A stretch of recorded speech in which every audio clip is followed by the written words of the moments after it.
সাতাফতারিকু উম্মতি আলা সালাসিন ওয়া সাবঈনা ফিরকাতান কুল্লুহুম ফিন্নার ইল্লা মিল্লাতা ওয়াহিদা।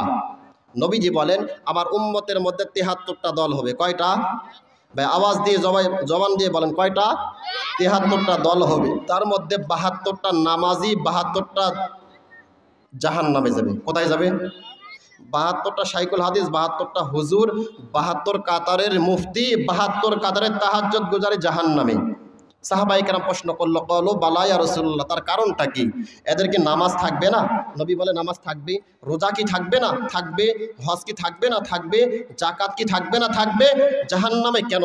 নবী বলে ঈমান থাকবে না। কি থাকবে না? আর জবান ছেড়ে দিয়ে বলেন কি থাকবে না? ঈমান থাকবে না। এখন ঈমান কি জিনিস?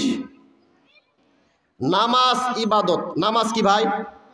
ভাই আওয়াজ দিয়ে জোরে বলেন, নামাজ কি? রোজা কি? হজ কি? যাকাত কি? নবী কি? ৮০ বছর বয়স হয়ে গেল, হাই রে নবী কি এখনো আমরা চিনি না।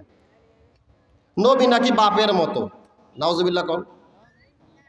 নবী নাকি শ্বশুরের মতো, নাউজুবিল্লাহ কবেন না। নবী কি এটা তো আমাদের জানা দরকার। নামাজ পড়লাম, রোজা রাখলাম, হজ করলাম, যাকাত দিলাম, ৮০ বছর ধরে সিজদা মারতে মারতে কপালটা গোটা করে ফেলাইলাম।